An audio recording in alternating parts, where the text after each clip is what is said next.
মালদা দক্ষিণ চণ্ডীপুরের বিজেপি প্রধানকে অনৈতিকভাবে গ্রেপ্তারের অভিযোগ।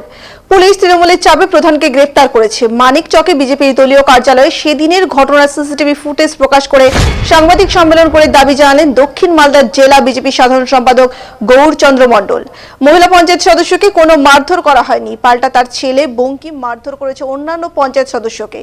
পুলিশ সিসিটিভি ফুটেজ খতিয়ে না দেখে প্রধানকে গ্রেপ্তার করেছে। শুধুমাত্র মহিলা পঞ্চায়েত সদস্যের নাটক দেখে প্রধানকে গ্রেপ্তার করা হয়েছে। আমরা দলগতভাবে বিজেপির মহিলা পঞ্চায়েত সদস্যের বিরুদ্ধে ব্যবস্থা গ্রহণ করব, এমনকি মানহানির মামলা করব বলে দাবি জানালেন গৌরচন্দ্র মণ্ডল।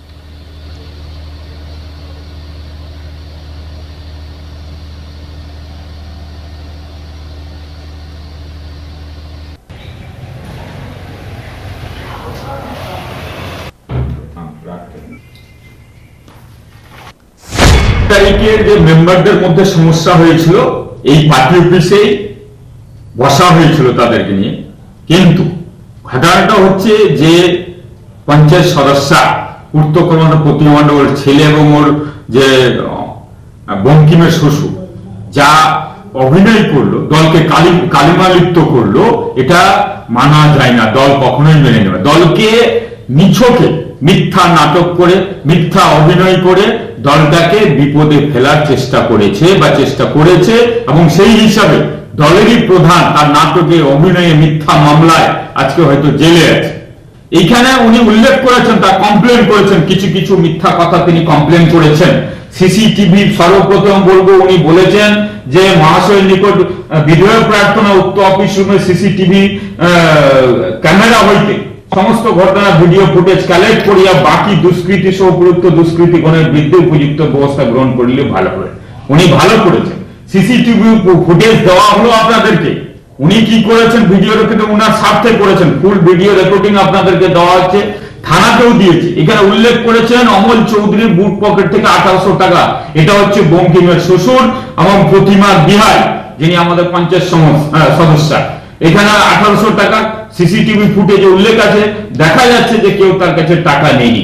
উনি এইখানে উল্লেখ করেছেন দরখাস্তে যে তার মা 19 তারিখে যখন এইখান থেকে ওই চৈতন্য অবস্থায় হাসপাতাল, আমাদেরই ছেলে পিলে হাসপাতালে ওকে নিয়ে যাওয়া হয়েছে, এবং তাকে বারবার বলা হয়েছে দলীয় সমস্যা আছে, দলে বসেই সমস্যার সমাধান হবে বলে, কিন্তু আমরা দলীয়গত ভাবে কোনো কিছু করতে যাওয়া যায়নি। কিন্তু নিরুপায় হয়ে দল কালিমালিপ্ত করেছে, দলের ক্ষতি করছে, এবং এইরকমই ভুড়ি ভুড়ি ওর অভিযোগ, মিথ্যা অভিযোগ করেছে, এবং তাকে দলীয় লোকগুলোকে ফাঁসানো হয়েছে। উল্লেখ করা হয়েছে যে তার বুকের হাড় এবং প্রতিমার নাক থেকে রক্ত বার হয় তার নাকের রক্তটা তিনি নিজে, নাকের একটা সোনা চুঙ্গি বলা হয়, সেখানে তিনি নিজের হাতে, তারও প্রমাণ আছে, নিজের হাতে ছিঁড়ে ফেলেছে সেই রক্তটায়। তাকে কেউ এক থাপ্পড় মারেনি বা এখানে কোনো সেরকম ঝামেলা হয়নি। আমারই এক মেম্বার খগেন চৌধুরী তাকে বার করেছে বাইরে, এবং আমি নিজে সাক্ষী আছি। ওইখানে তাকে বার করা হয়েছে, বার করে হাসপাতালে তৈরি করে পাঠানো হয়েছে। সেইখান থেকে ওর নাম উঠেছে। তিনি বলেছেন ভেঙে দেওয়া হয়, বুকে কেউ আঘাতই দিয়েছে, মেনে নিলাম হাড় ভেঙে গেছে। সেখানে মানিকচক হাসপাতাল চাপে পড়ে তাকে মেডিকেল মালদাতে পাঠায়। এখানে উল্লেখ আছে 20 তারিখে তাকে মালদা মেডিকেল কলেজ বুকে হাড় ভাঙা অবস্থায় তাকে ছেড়ে দেওয়া হয় এক্সরে করে। তাহলে তার কি করে একজন হাড় ভাঙা রোগীকে মালদা মেডিকেলই ছেড়ে দিল? আমার পুলিশ প্রশাসনের কাছে প্রশ্ন, যে সিসিটিভি ফুটেজ দেখে ব্যবস্থা নিতে কেনই বা আমাদের প্রধানকে অ্যারেস্ট করালো সিসিটিভি ফুটেজ না দেখে?